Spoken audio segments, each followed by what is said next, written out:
and the meeting is being recorded. Meeting can be viewed live on the Medford Public Schools YouTube channel, through Medford Community Media on your local cable channel, Comcast Channel 9, 8, or 22, and Verizon Channel 43, 45, or 47. Participants can log or call in by using the following Zoom link, and the meeting ID is 918-6452-8392. Member Rousseau, if you don't mind calling the roll, please.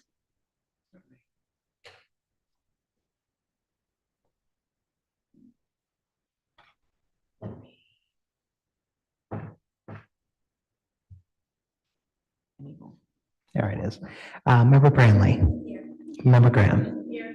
Member Intapa. Here. Member Olapade. Here. Member Reinfeld. Here. Member Russo here. Mayor Longo-Kern. Present 7, present 0 absent. I don't believe any student reps are on the call just yet. We'll let you know. And if we all may rise to salute the flag, please. Pledge allegiance to the flag of the United States of America and to the republic for which it stands, one nation under God, indivisible, with liberty and justice for all. We have executive session pursuant to General Law, Chapter 30A, Section A3. The Medford School Committee will convene an executive session to discuss collective bargaining with Medford Teachers Association, MTA, regarding a grievance dated September 16th, 2025, and the chair so declares. Is there a motion to enter executive session? By Member Intapa, seconded by Member Olapade. Roll call, please.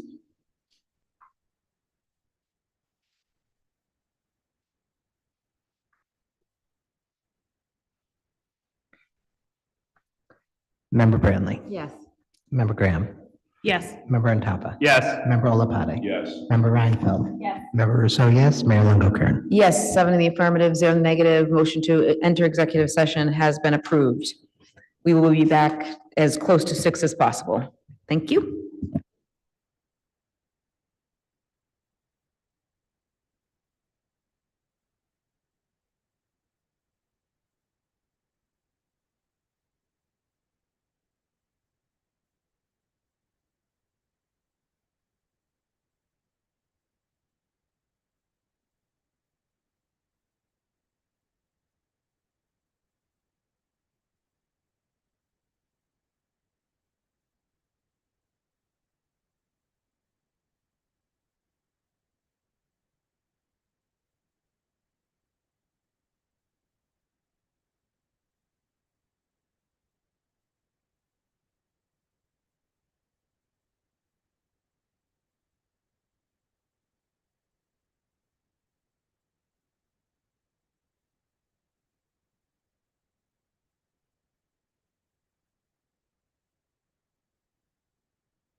Thanks, John. Welcome, everybody. We have just finished executive session. Sorry for the delay. To the members, I don't know if anybody has anything under good of the order. Hearing and seeing none, I'll go on to the consent agenda. We have approval of bills and payrolls, approval of capital purchases, approval of donations, approval of grants, approval of field trips, and approval of the regular meeting minutes from November 17th, 2025. Is there a motion on the floor? By member Olapade, seconded by member Branley. All those in favor? All those opposed? Consent agenda is approved. There's no reports of subcommittees, and there are 3 reports from our superintendent. First up is our students. So I'll turn over to you, Dr. Galusi, for Mustang Moment. Thank you very much. Good evening. I'm so excited for this Mustang moment. So I'm going to ask, we have 4, I believe, Roberts writers here, and they're going to talk to us about the school newspaper. We have teacher and I think advisor Jen Devlin, and we have Principal Cabral. Principal Kroll. Sorry about that. It's been a long day, but I'm going to ask for Principal Kroll and Ms. Devlin to come and just tee us up so that we can listen to the students.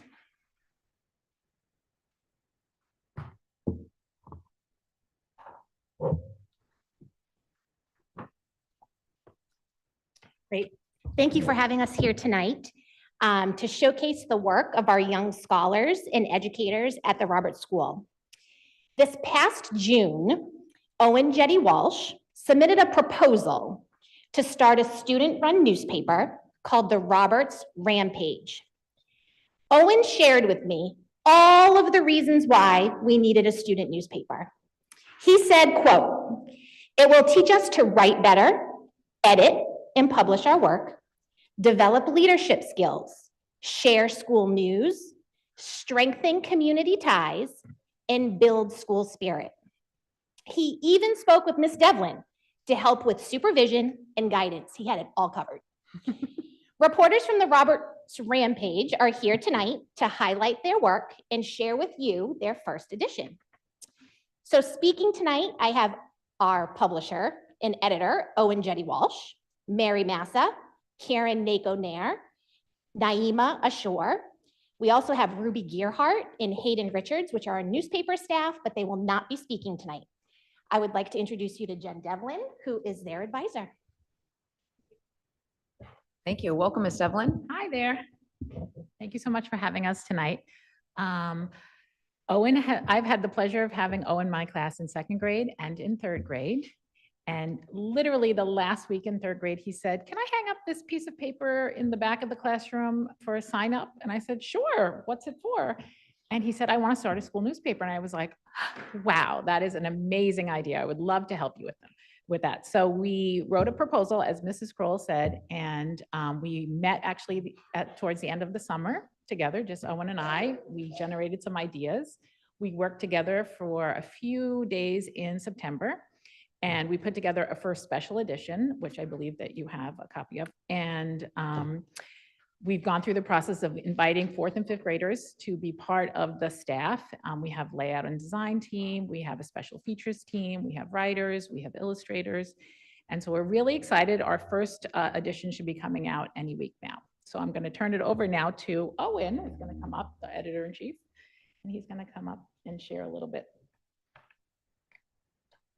Hello, everyone. I am Owen Jetty Walsh, and I am the editor-in-chief of the new Roberts Rampage school paper. Thank you for having me. I started thinking about the Rampage last year when I was in 8th grade because I read a lot of books where schools had student-run papers.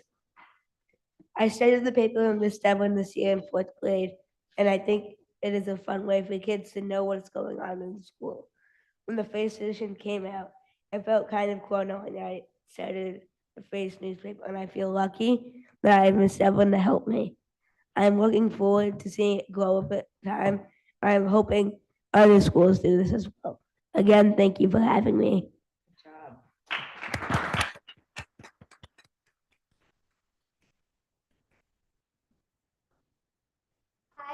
My name is Mary Massa. I am a fourth grader at the Roberts. I joined the Roberts Rampage because I enjoy writing. I like my job more because I'm writing for kids. I am able to write about fun stuff that I like too. For the upcoming issue, I am writing about the Student Council food drive. I got to interview students and teachers and took photos to go along with my article. This is a really fun experience for me.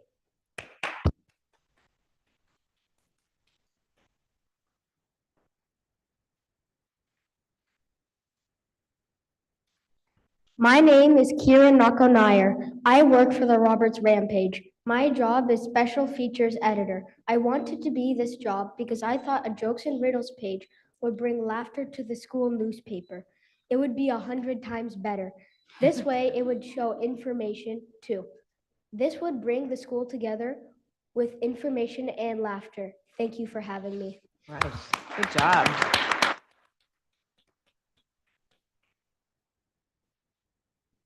My name is Naima. I am in 5th grade at the Roberts Elementary School. One reason I joined the newspaper, The Rampage, is to make other students at the school feel like they can do hard things. Even though writing is hard for me, I submitted an application to be part of the paper. I love art, so I put in the application to be on the layout and design team. Miss Devlin then also asked me if I wanted to be in charge of the Ramgram. The Ramgram is a section in which teachers share something positive that has been happening in their classes. This is the other reason I joined the newspaper, to make students feel included in their community. I can also ask students what they want in the paper so we can include everyone. I'm so happy to be part of the newspaper. I know it will strengthen our school's community.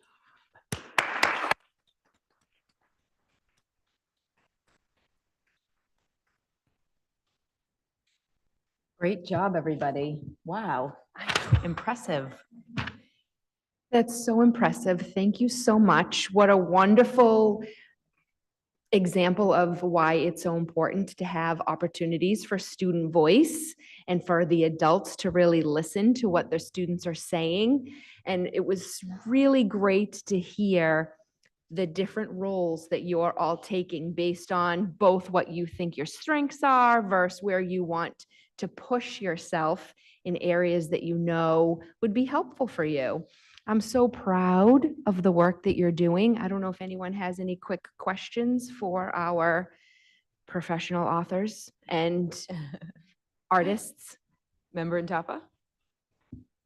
Thank you. I'll keep it brief because I usually ramble about all these things, but I'm at a loss for words at just how beautiful this concept is, and the support that it has, and just the initiative of wanting to start a newspaper in elementary school and having it and be successful, and having students actually say, yeah, I want to learn this because I want to do this when I'm older. I want to do this for the next few years to see if I want to try it out. Having that space to just learn of, hey, if I want to do art and graphic design layout, or hey, I want to do this and I want to try writing for the first time.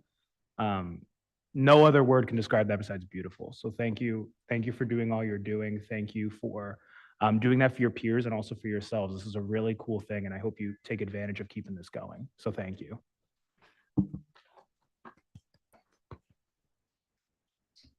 Member Branley? I just want to give a round of applause to Ms. Devlin, because without teachers like you, stuff like this does not happen. So thank you for taking the time, going the extra mile for these kids.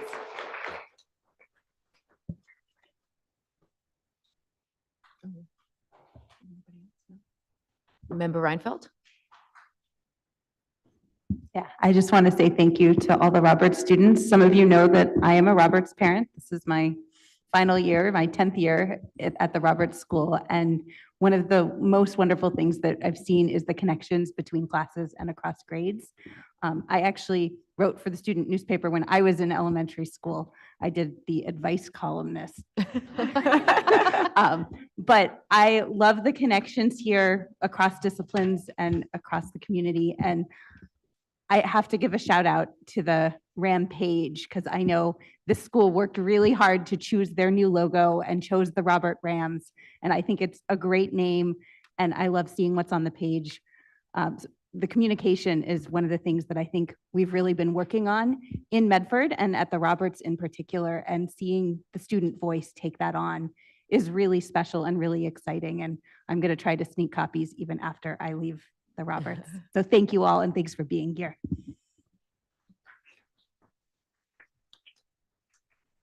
Wonderful, thank you. I'll make sure I don't unsubscribe since my students just left Roberts so I can read the newspaper.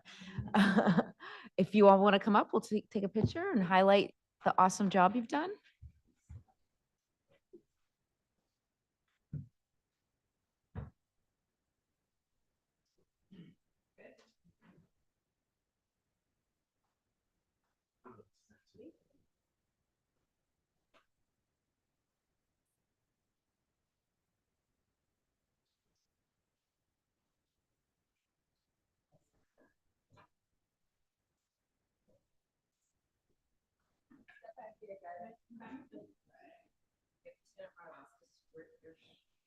Well, I don't know, not all of them.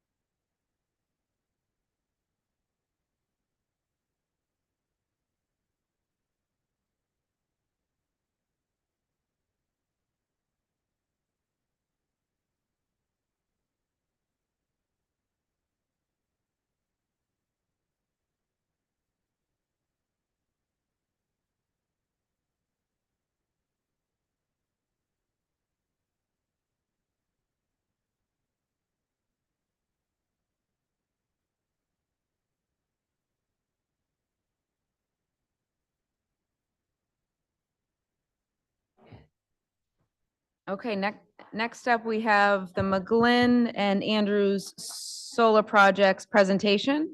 I know we have Mr. Ken Lord, Chief Operations Officer, and Ms. Brenda Pike, our Staff Planner for the City Climate Policy, Office of Planning, Development, and Sustainability. Thank you, Brenda, for joining us. Thank you, Mr. Lord. I'll turn it over to you. Great.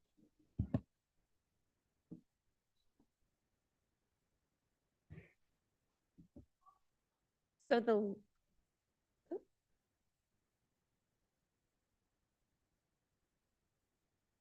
teased this topic the last time we were here talking about the Andrews and McGlynn HVAC projects, but we have a proposal now to talk with you about. And that's for a power purchase agreement for a 360 kilowatt system that would generate about 48% of the McGlynn's current electricity usage. And that would be at a flat rate of about 4.5 cents per kilowatt hour.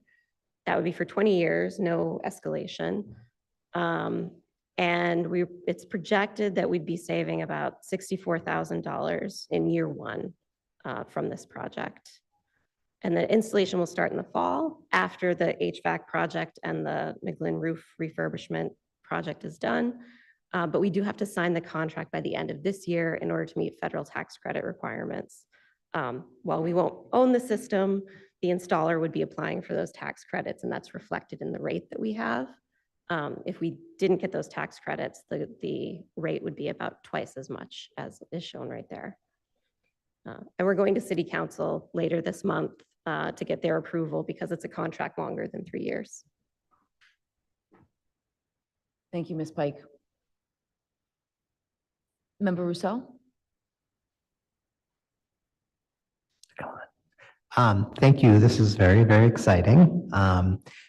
The 48%, am I correct that, actually, how much electricity is the turbine producing, or is that already kind of being deducted from the current amount? I think the turbine is about, when it was first installed, it was about 10% of the school's usage. So it's somewhat less than that now, probably in the 7 to 8% range. And is 48% of the total usage, or the minus that 10% first, or whatever it is? So it's 48% of the total usage. Wonderful. Yeah. Oh, wow. We've been over the halfway mark of Yeah. of usage. That's wonderful. Thank you. And when we get to it, I don't know if there's specific language we have to approve. We often have set language for these types of things. I'm sure the city council will have very specific language, but if anybody has that language when we get to the point where we make a motion. Sorry, Member Is Rousseau, it? it's hard to hear. Can you hear me now? Yep, a little better, yes. Okay, sorry. I don't know if this wasn't on or I didn't have it close enough, but I just wanted to say if there's any specific language that we have to provide approval for, we should get that before the meeting's over tonight. Yes, I believe it's the December 18th meeting that will present this before the city council, just for a vote in favor of hopefully allowing us to go out to contract for longer than 3 years. So I don't know if there's additional language the council will talk about, but please feel free to comment now, although I think it's pretty straightforward. Member Olapade? And then Member Graham? Thank you.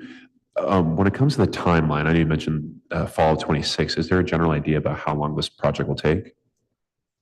I expect it will probably take 2 to 3 months from start to finish. And then is there going to be any, and this is where I'm dealing with this a little bit with HVAC in the roof refurbishing, generally being somewhat during school hours and somewhat being after the fact. Is there going to be any type of student impact to classes or things like that, other than just general noise? Don't expect that it would, and if there are things that would be more impactful, like having a crane, for instance, moving things onto the roof, we would be scheduling that outside of school hours. Thank you. Member Graham? Thank you. I just had one question about the December 31st, 2026 timeline. So between now and December 31st, we have to vote to approve. The council has to vote to allow you to enter into a longer contract than 3 years. Are there other steps that have to happen between now and December 31? We need to finalize the contract and get the signatures on it, but other than that, that's it. Yeah. Okay. And then we haven't talked about it too much in this forum, but we were notified by the MSBA that we got awarded our 3 statements of interest. I don't exactly know how to make that plural, for roof replacements or refurbishments at Roberts, Mississauga, and Brooks in the coming 2 years, essentially. And my question is whether we should be pursuing a power purchase agreement in advance of the December 31st deadline for those 3 projects as well. Because this, just the savings alone of the rate of 4 cents versus 13 cents is huge savings. And I know we couldn't do it until there's new roofing in place, but those 3 projects are all heading, down the fast path, so to speak, with MSBA providing partial reimbursement. Yeah, there is an installation timeframe for those tax credits as well as the contract timeframe. So I don't think with the roof refurbishment timelines as they're going to be that it would meet the requirements for those tax credits, but we can take another look at that. Yeah, I think we have some rough timing of what those projects will look like, but I think we also have some wiggle room in terms of how we sequence those projects out. So if there was an opportunity for us to capitalize on this too, I would just want us to know that so that we can move on that quickly if we need to. So maybe if you can just check and let Ken know, we can figure out if it lines up, great, because then we can do more than one school at this reduced energy cost. Yeah, absolutely. We should talk about that. Yeah. Okay. I would just, on that point, Member Graham, I would just ask the council to maybe take a B paper or a side vote that if by chance we can enter those contracts, that you want us to do that versus having Ms. Pike come back around the holidays when our last meeting is. Oh, yeah, that's Okay. fine, totally fine. Yeah. So, and just to sort of follow up, there's no there's no specific language that you need us to vote on to be able to enact this contract. Is that correct? My understanding is that we don't. The only real requirement is that we have approval from you Okay. and the approval from the city council for the 3-year contract. Got it. Yeah. So I'd like to make a motion to approve entering into this agreement for the McGlynn Solar, and if possible, expanding the scope of this to include our 3 buildings that are currently in the MSBA roof refurbishment pipeline.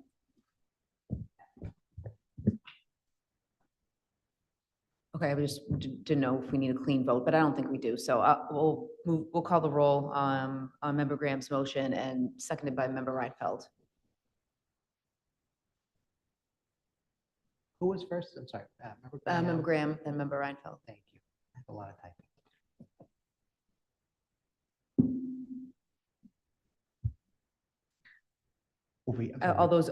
All those in favor? All Aye. those opposed? Aye. Motion passes. Thank you, Ms. Pike. Thank you, Mr. Ward. We need your microphone back on. Okay, go ahead. Go sorry. ahead. Plug. One small plug. There are some differences between municipal solar and residential solar. So if there's anyone watching from home who is thinking about installing solar on their own home, we have an Electrify Medford program where you can talk to one of our energy coaches one-on-one about your specific situation and get recommendations. Thank you, Ms. Pike. My husband and I talked to you, and now we have a new heating system, which is environmentally friendly. So we used your service and we got the tax credits just in time. So please call our office if you need that help. Thank you. Thanks. Next up, I'm going to turn over to Superintendent Galusi for community input and space utilization presentation. I think you're going to break down some of the data from the survey that was given a couple weeks ago. Thank you. Thank you very much. Yes, so I am going to start at the previous school committee meeting.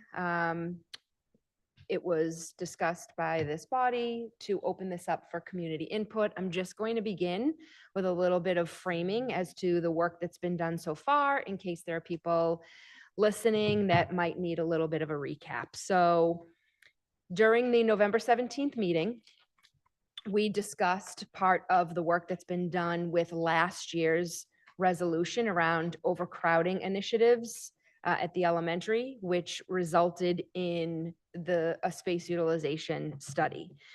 So on this slide, you'll see the work that we have done so far and a recap of that meeting. So last summer, the district worked with HMFH architects, and they conducted a space utilization study of the Brooks, the Missatuck, the Roberts, the McGlynn, and the Andrews.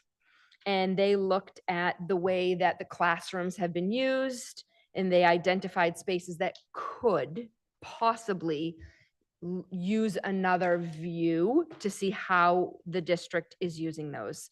The criteria that they used were classrooms that, based on their size, their natural light, their accessibility to pathways of transport within the building. They presented multiple capacity increasing scenarios with a particular focus on the Brooks and the Roberts due to the overcrowding nature of those 2 schools. The district, in response to this study, conducted an internal walkthrough of some of the schools, specifically the Andrews. We looked at usable spaces within the schools to see how they were identified in the study, how they are currently being used right now versus how they were intended to be used way back when the schools were first opened in 2003. Now, the recommendation that we made during this meeting, MPS, was to review option 2 a little bit further, just to see the viability. Option 2, as communicated to the community, both in correspondence as well as in a survey, was looking at the viability of having the elementary schools follow a K-4 model, making the McGlynn Middle School, 5 to 6 model, and the Andrews, a grade 7 and 8 model. Again, no decision has been made.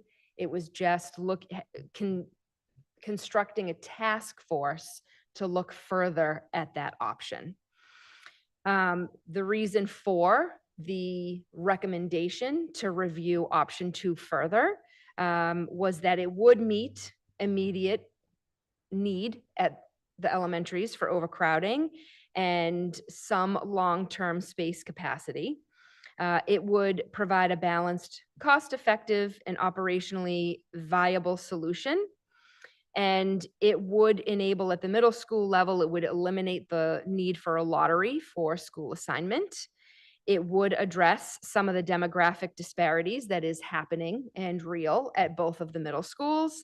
And it would ensure that specialized programming is equitable at both the McGlynn and the Andrews. It was communicated that this view or work through the task force would be to see if this was able to happen. And if it were determined to be, we're not really even looking at it until school year 27-28. So 2 weeks ago, we put out a correspondence to the community recapping what happened at the school committee meeting on November 17th, and also attaching a survey for people to provide input. That was one way that we were initiating some community input. To date, and I'm sure maybe since we finalized some of this, there have been more respondents, but to date, 160 people have participated in the survey. The breakdown is 115 caregivers, parents, 44 educators, and 1 student. The overall themes that emerged from the survey thus far were centered on student experience, program continuity, staffing, and just overall logistics and nuts and bolts of what this would look like. Questions that participants reflected strong interest in understanding how this plan supports students, families, and long-term district goals. All in all, there were about 5 overarching themes that are represented in this participant breakdown. The first was student transitions and developmental fit. These were all in response to the first question on the survey, which was, what topics would you like the task force to focus on as they study the possibility of this plan? We did provide some topics for people to select from. And then the second question was open-ended and people could expound upon those topics, introduce their own topics, also introduce questions. So these themes came out of those 2 questions on the survey. So 85% of the respondents said that they would want the task force to focus on what the transitions would look like and the developmental fit of said plan. 75% of respondents really want the task force to look at the specialized programming. So right now, at the middle school level, we have specialized programming, certain programming at the McGlynn and certain programming at the Andrews. That's both English learner specialized programming as well as special education programming. And so 75% of the respondents would want us to really look at what that means for the programming. About 70% of respondents highlighted really making sure we understand what the capacity is of the long-term enrollment and the space. So in actuality, can both the middle school, McGlynn Middle School and Andrews Middle School actually handle this?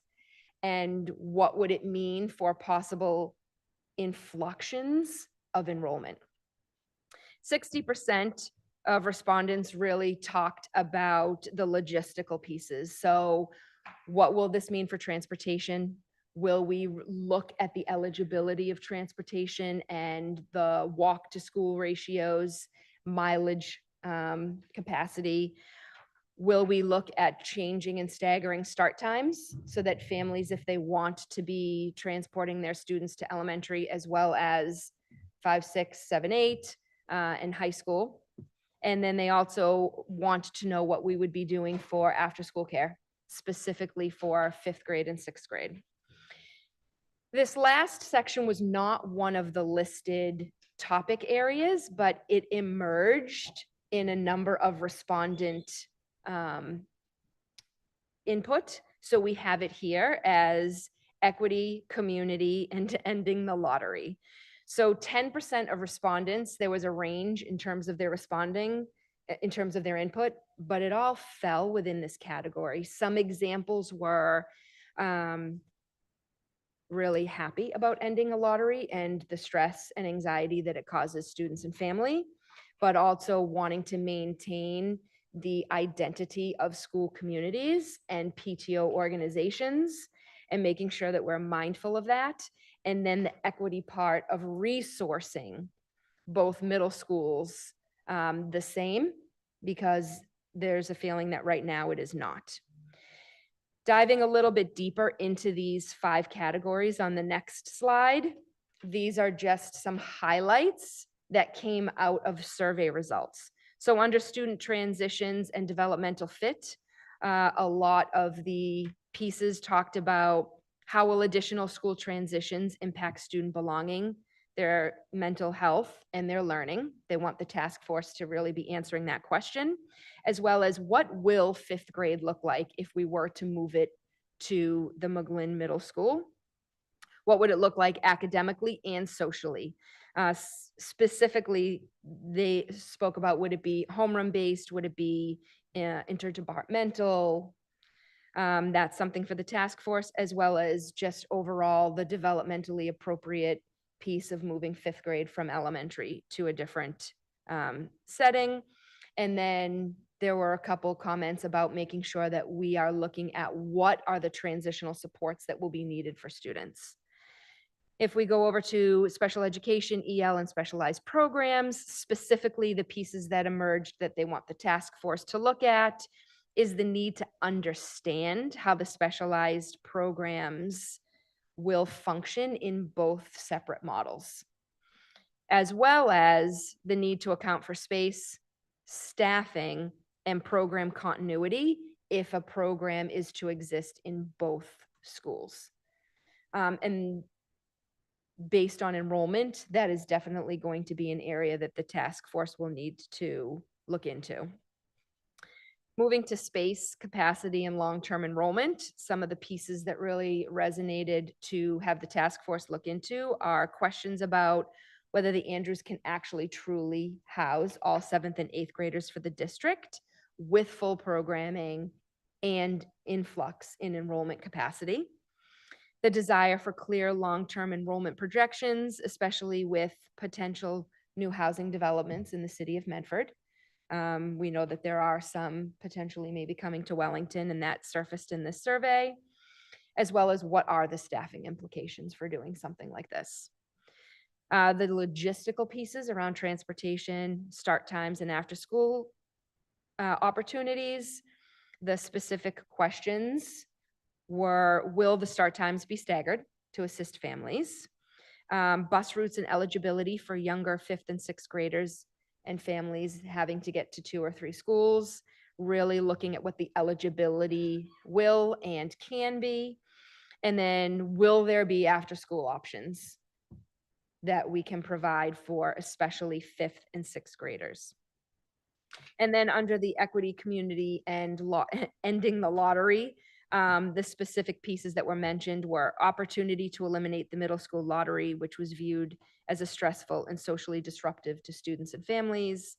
Stakeholders want both middle schools to be equitably resourced and demographically balanced. And then, as previously said, desire to preserve a sense of community and the strength of the PTO at each level. So that brings us to this opportunity for public comment. This evening, I just recapped the findings briefly that were discussed at the November 17th meeting. identified those key areas that the survey has yielded thus far for the task force. And just as a reminder, this task force is just going to view the viability of it and recommend a plan, if possible, with a potential start of anything in the 27-28 school year. And then all I did on this slide was list, these were the topics that were suggested in the survey that people were responding. They could click all that apply.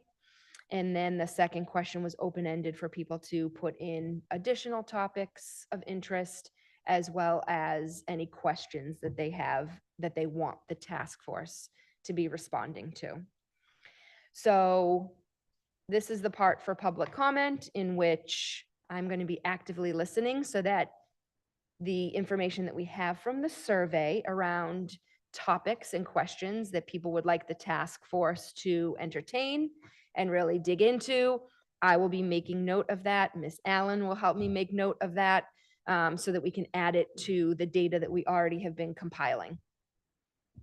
Thank you, Dr. Galusi. Very good presentation. I love hearing what the data showed. I think we had 170 respondents, like you said, or so, which is great. And the task force will be created in January, and I'm assuming Yes. start meetings sometime in the February time range. I Yeah. don't see anybody in the audience that is here to comment. I'm not sure if anybody's online, but I think this is a great start to exploring this option. So thank you for the presentation. If there's no comments from the school committee members, we can move on to the agenda. No, not that I can see. Member Reinfeld?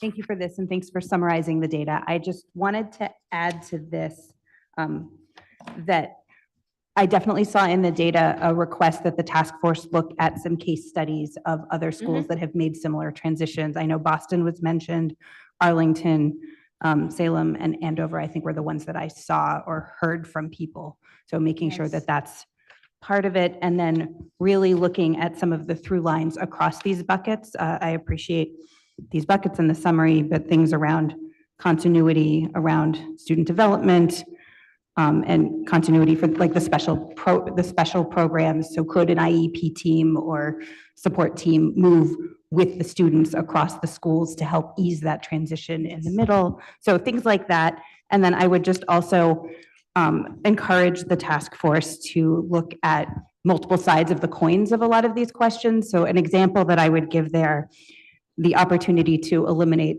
the lottery. I know there was some eagerness to eliminate the lottery so that social groups would not be broken up, but I also know plenty of kids for whom breaking up the social group was actually a chance for a fresh start and new friends. And so I think a lot of the questions that people are asking have both of those sides and to consider. And I know in going through data like this, it's a fantastic spreadsheet. I'm so grateful to everyone who responded. The questions that people are asking are so thoughtful and so important. But to really encourage the task force, not just to gravitate to the things that confirm what they think should happen. So just watching out for that confirmation bias, I think is going to be really important. And these questions of, the lottery solved a very specific problem that we had in the district, and it did a great job of that, but it introduced these other concerns. And so really trying to work through those, are we passing on the overcrowding to a middle school scenario? What new factors are being introduced, and what new opportunities? And just to be doing this in parallel with the strategic planning that's going to be happening, certainly what's happening around looking at enrollment with potential new housing, any of that. So that alignment, I think, is really important. And just looking, and I'm really glad to see these buckets, because there was a comment that said, a lot of the factors that we gave people were very, very operational. And those questions are really concrete and in many ways a lot easier to answer than some of the cultural questions. And so really making sure that we get into those and talk to students, potentially older students, of what's been happening and then coming back to those case studies of what's happened in districts and what were the intended and unintended consequences of those changes. But I think this is a really great foundation to build on. I'm excited to get a report, hopefully in the spring, from this task force to say, what could we do? What should we do? Because those are different questions. Just because we can do something doesn't mean it's the thing to do. But I think there's a lot of possibility here, and I am excited to hear what the task force recommends. Great. Thank you very much, Member Reinfeld. Thank you for that. Can I add on? one Yes, thing? Dr. Lucy. So I'm glad you brought up the point about the research, so thank you. I have already reached out to the districts that were, most of them, not all of them, but the districts that were mentioned so that we make sure we have that data for when the task force does the work. So thank you for that. Thank you. Thank you, Dr. Lucy. Okay, we'll move on. Thank you. Thank you for the presentation. We look forward to hearing more. There are Thank you. no presentations of the public and nor the council. Continued business. I'm going to turn over to Member Graham for an MSBA update. Member Graham. Thank you. I am excited to update you all. As you know, SMMA was selected via the MSBA designer selection panel process back in October to be our designer. At our meeting last week, the school building committee approved the contract with SMMA. So that was subsequently signed by the mayor last week. We have an official kickoff meeting with MSBA tomorrow, in fact, although the work has already begun. And I just want to give you a little bit of an update on like what you can expect in the coming couple of months. So we are in the throes of what they call educational visioning, which is a process where we get to say what should be happening in the building and how should it happen in the building. That work is underway right now, primarily by educators who work at Medford High School, department heads and that kind of thing. There'll be 2 visioning sessions upcoming in the next 2 weeks, where that group will expand slightly to include folks from the community who applied and expressed interest, who work in other districts or have served on MSBA related projects in the past. So all of that will wrap up before the holiday break in December. And we will also be putting out a call probably tomorrow to form what we're calling advisory teams. And these teams will be people from the community, ideally who have specific skill sets, for example, sustainability and mechanical, electrical, power, things all together, right, as one group. I will not be on that group. But there's 4. So one is interior and exterior design, one is site safety and security, one is educational planning, and the other is the mechanical, electrical, maybe plumbing is the other P, and sustainability. So those advisory groups, the ask is for people who have maybe particular skill sets in those areas to join us for one meeting in December, a meeting in January, and then a meeting to be scheduled in March and in September. So we'll be looking for community input that way.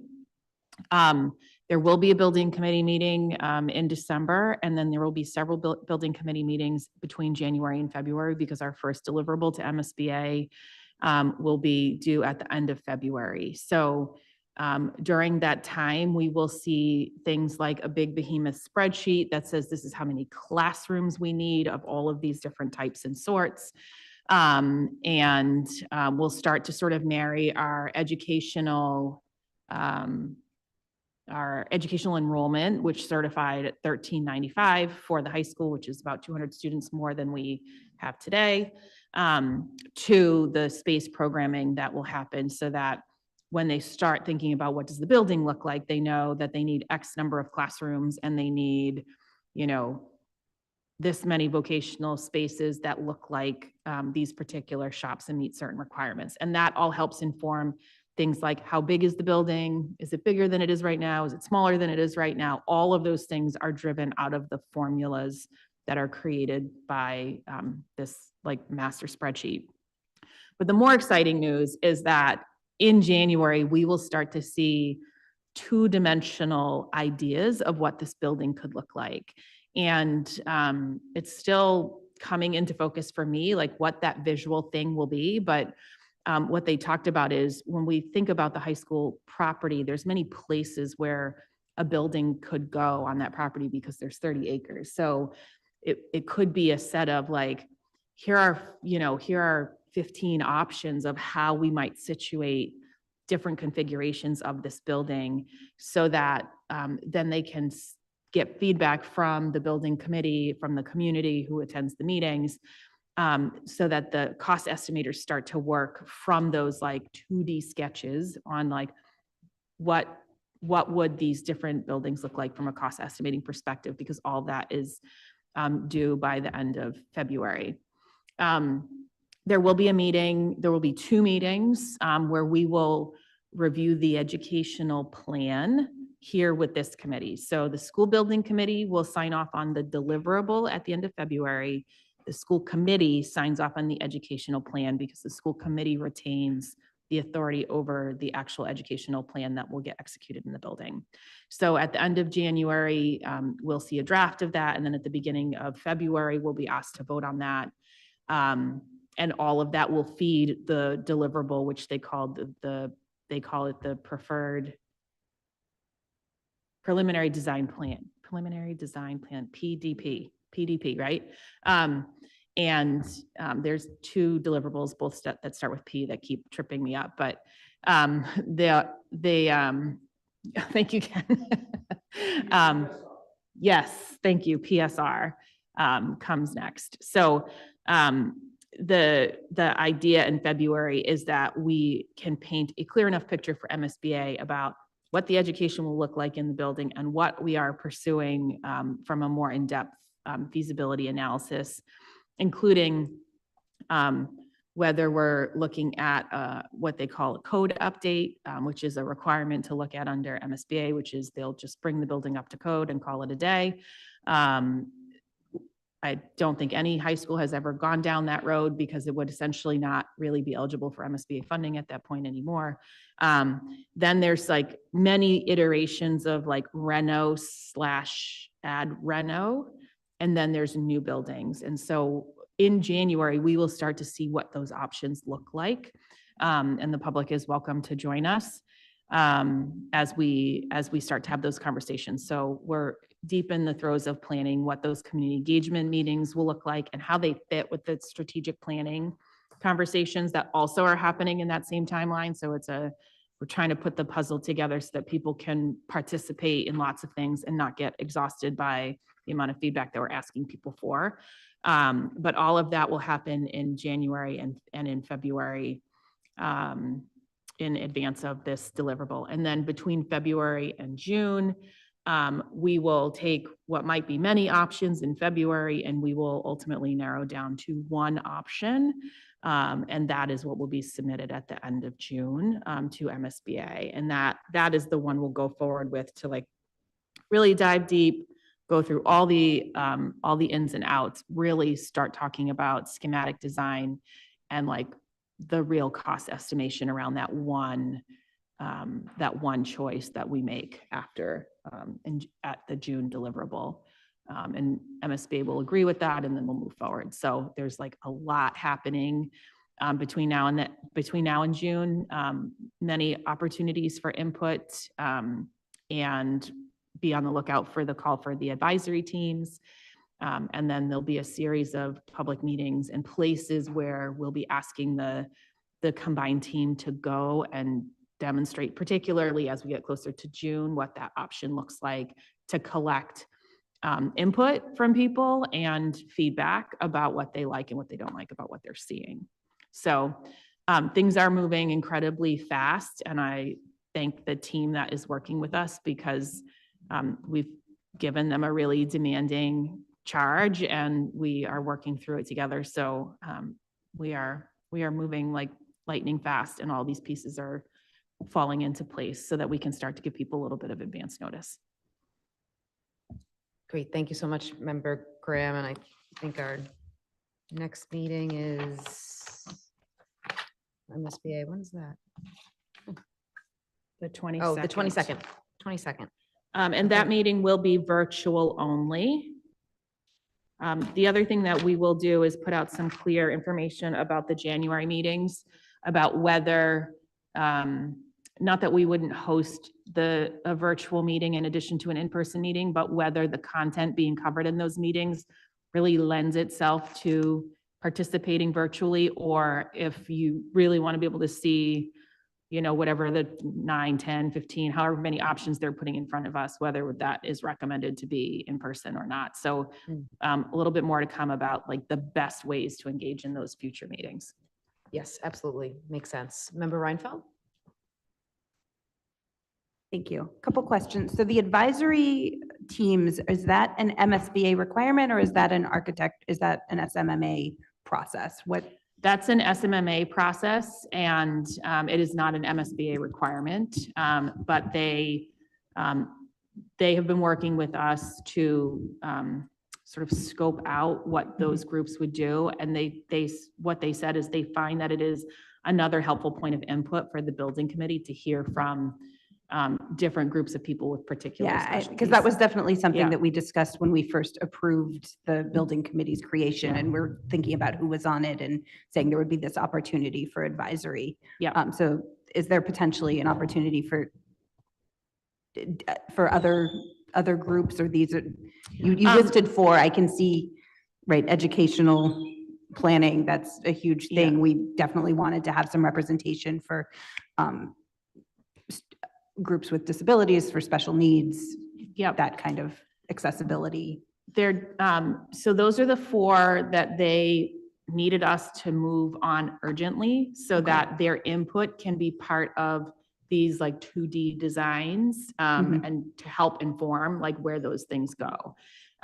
Having said that, once we get through this phase and we move into the next phase where we're narrowing down, there certainly could be another set of advisory teams that Or making sure some are of looking those at something voices are completely different. on these teams, because I can see that place there. And then the other question I have is when will the community have an opportunity to learn about some of those constraints that MSBA does put on things? Because I know people have questions about things like the pool and how big an auditorium can be and all of these things that we would love to have complete control over, but it will qualify or disqualify us for certain aspects of funding.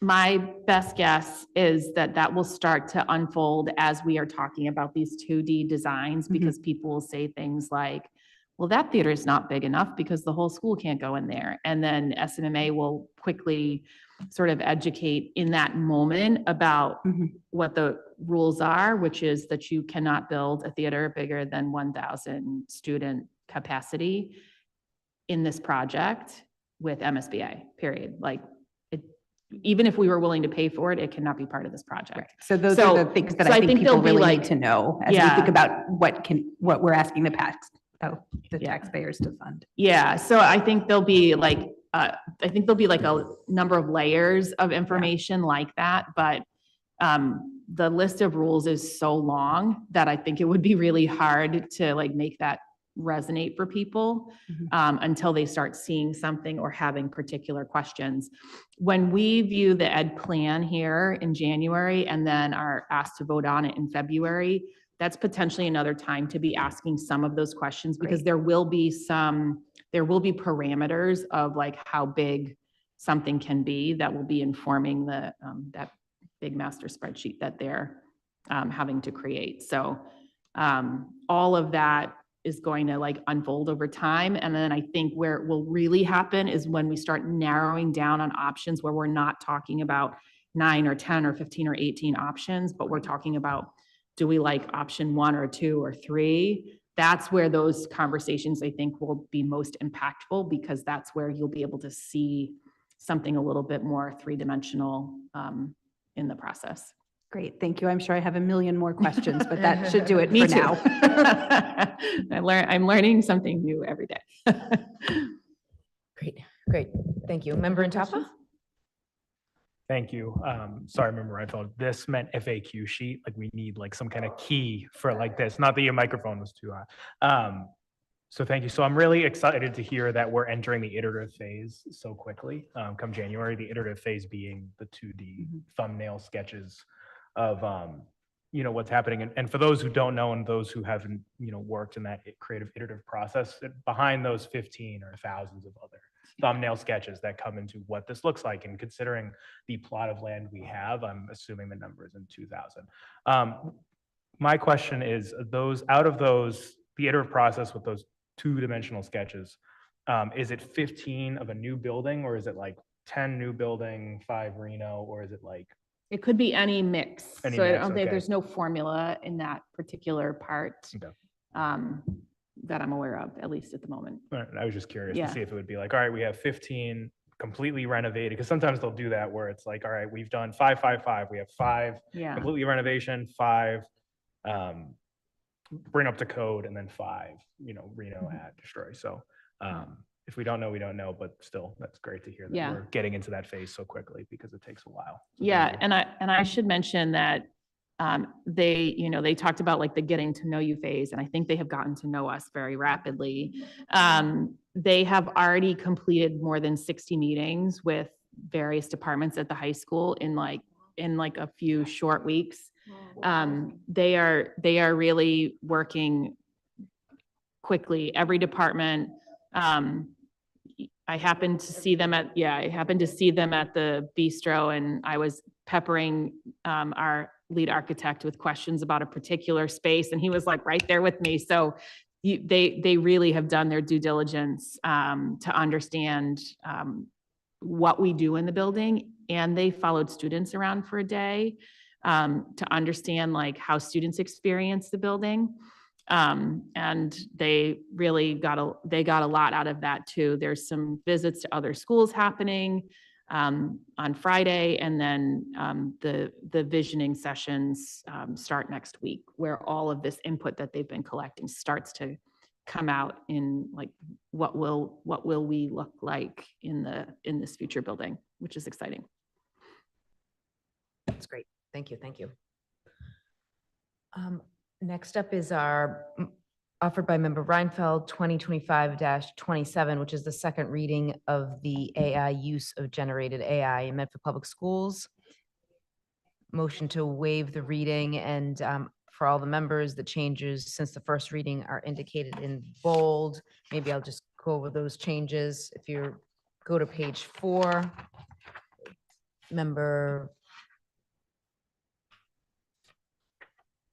motion to waive the reading by Member Reinfeld, seconded by? You pick, Member Russo. All those in favor? All those opposed? Motion to waive the reading is approved. So I'll just go over the changes on the second page of the policy. The paragraph in bold, all Gen AI use must be linked to one or more specific educational relevant objectives and take into account current research about the impact of such tools on critical thinking, cognitive loss, and the natural environment. That's a good one. Thank you. And now on the third page of the policy, all AI generated content should be checked by both students and teachers for accuracy. I think that needs to be changed to 4. Yep. For accuracy, bias, misinformation, and potentially negative content.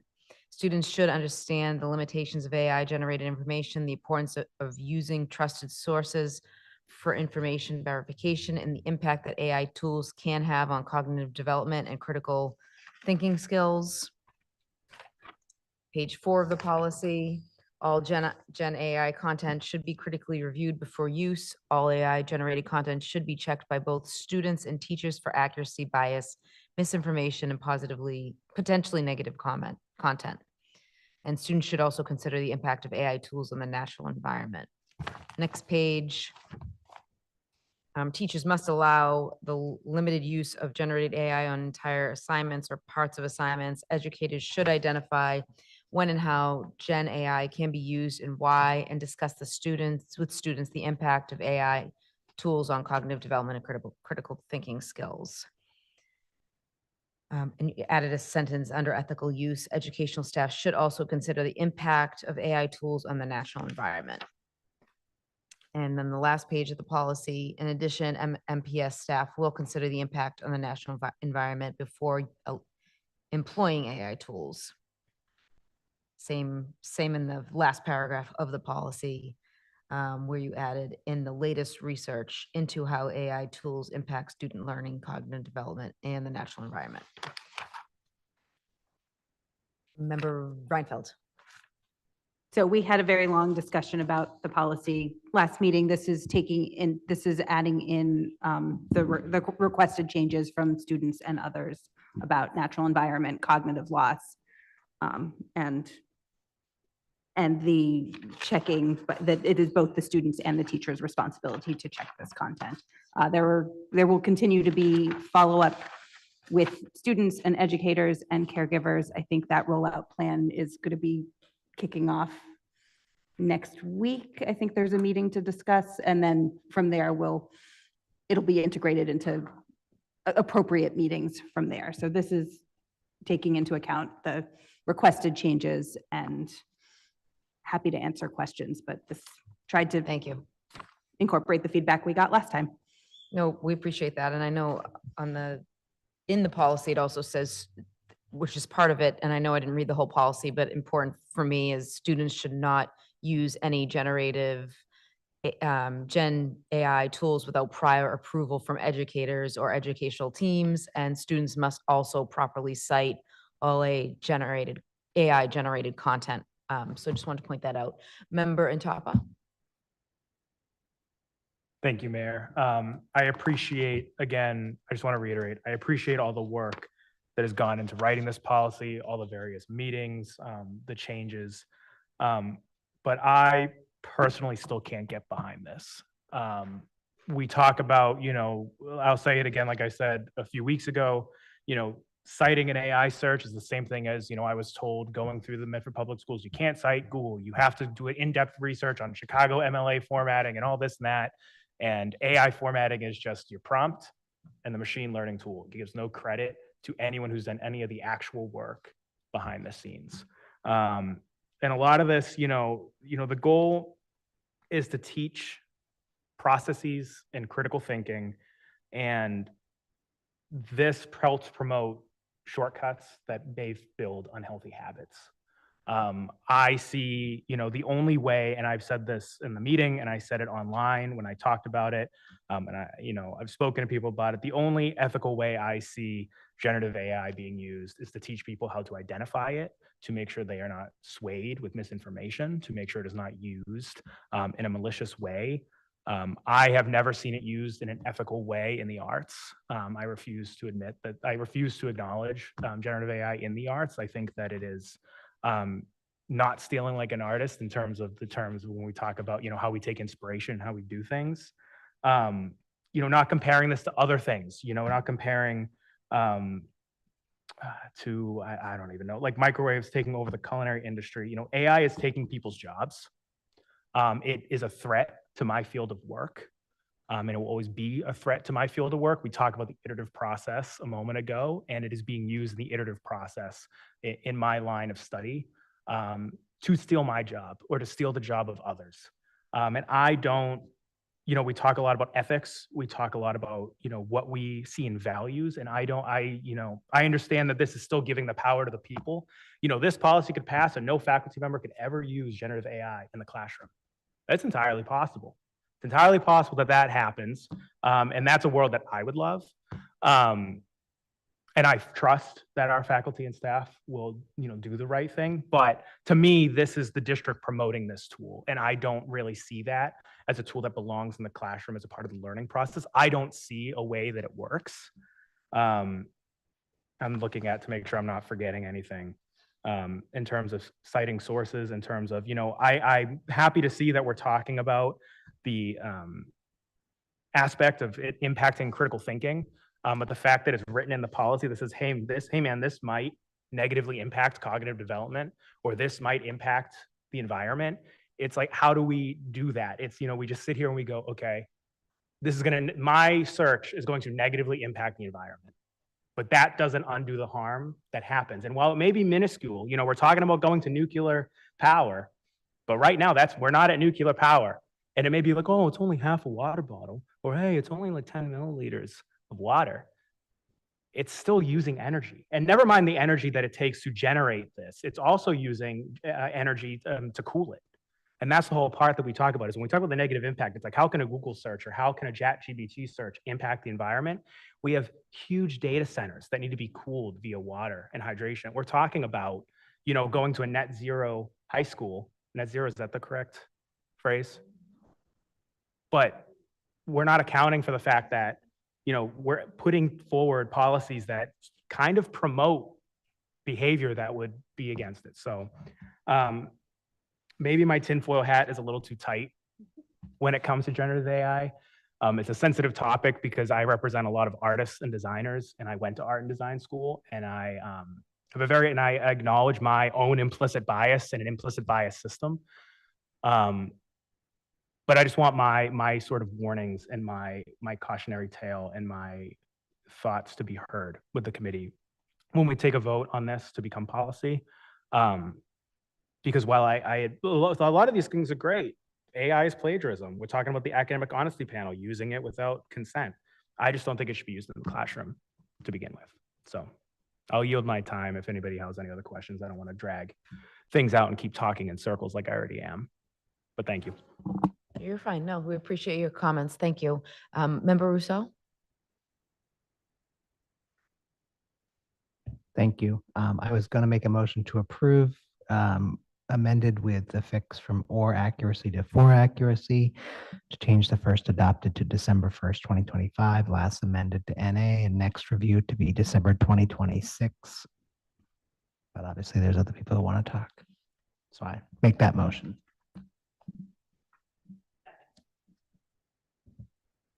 And if you could just repeat the motion one more time, move Sure. approval of the second reading.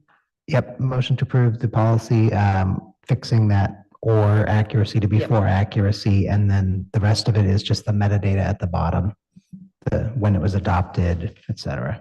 Okay, and accepting all the updates from Member Reinfeld.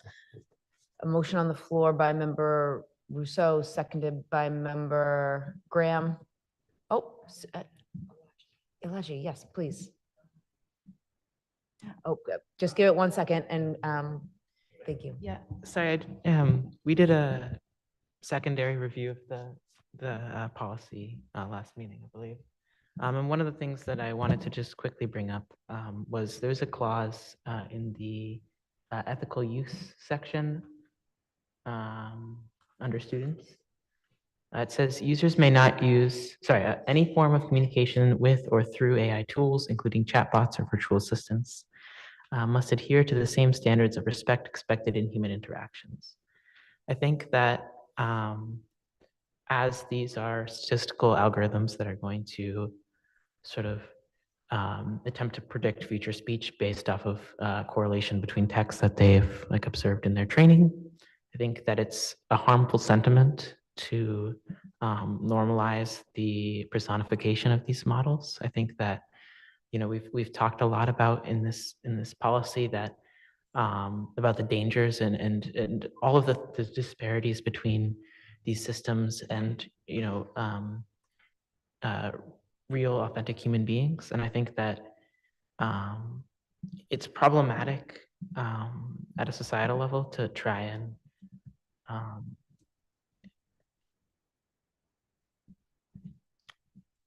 I think the personification of these agents can do nothing but harm to ethical use if that's what we're aiming for in this proposal.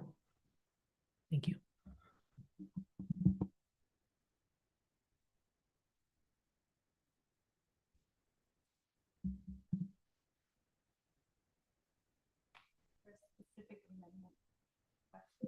Well, the students can't make amendments. Is there a specific amendment requested? Oh, suggested, of course. Requested, suggested. Yeah. Oh, sorry. Yeah, I think a lot of the others content in this section is very helpful. We don't want, students to use AI to disseminate harmful content. We don't want students to sort of use these platforms by proxy as it seems to be insinuated. But I think that this particular section is harmful in of itself, and I don't see a lot of other utility other than it seems pretty singular in its intent. So is that a suggestion to remove Yes. the whole paragraph? No, under- just that sentence. The other parts about dissemination of harmful content is, in my opinion, aligns with the goals outlined by the proposal.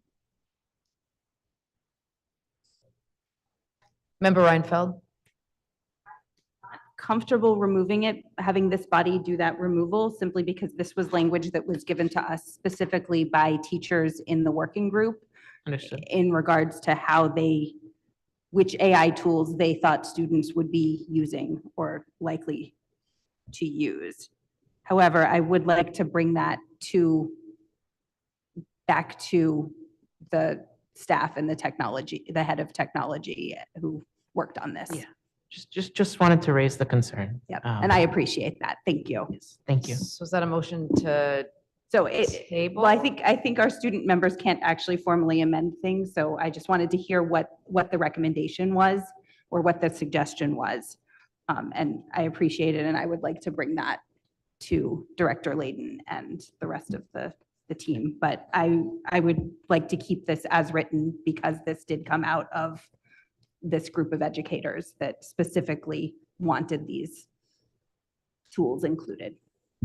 Understood. Do you want to bring that to them and then vote for the second reading at the I next think meeting? given that this is going to be I think there are likely to be amendments after these focus groups happen. I think doing those all together makes sense if we're looking at a one-year review policy. So I would like us to vote on this tonight. Sorry. Yes. I don't think we should push this to another meeting. I think we should. Can I ask a quick question about the process for this proposal going forward? I know that you said that you're breaking out into focus groups after this vote. Is that correct? If it were to That pass? is the plan. That is what so the task force, so I mentioned this when we did the first reading. The task force said that this was moving into the handbooks, which have been approved, and this same language is in the handbooks. And then that they wanted to set up focus groups with educators in department meetings, also talk to the student council partly at your recommendation, or a larger group that the student council brings together, and also do conversations with caregivers, and then also talking about what training is needed for educators to really make wise decisions. I think that the sentiment expressed is very valuable there. Is there, I don't want to get too far into the questions because I know we're a little deep, but is there a particular reason why you prioritize doing these work groups after the approval of the proposal? So I'll just say it. I was surprised that this went into the handbook as soon as it did. Understood. And I thought once it was in the handbook, we needed to codify it in a public forum. So I think I can't speak to the exact timing. And with that in mind, you still want to vote on it tonight, correct? Yes. Okay, great. Thank you.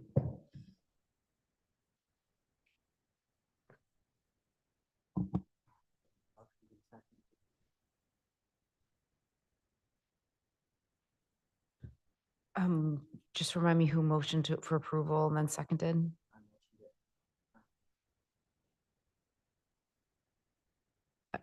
Okay, is all those in favor? Aye. All those opposed? Nay. If you.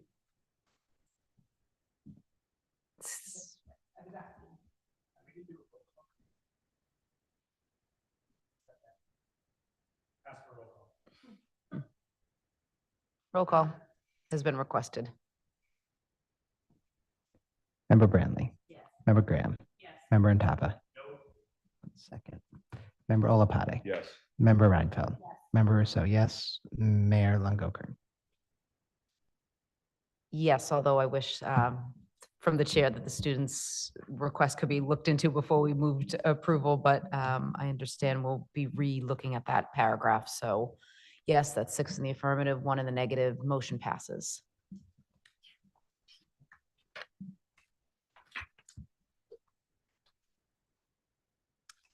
We do not have any new business or reports requested, but we do have 2 condolences, unfortunately. Members of the Medford School Committee expressed their sincerest condolences to the family of Anna M. Fronte Binda, retired Medford Public School teacher who started her career at the Forest Park School in Medford. And the members of the Medford School Committee expressed their sincerest condolences to the family of Janice Rumley Ahern, mother of Kelly Malloy, computer teacher at the Roberts Elementary School. If we all may rise for a moment of silence, please.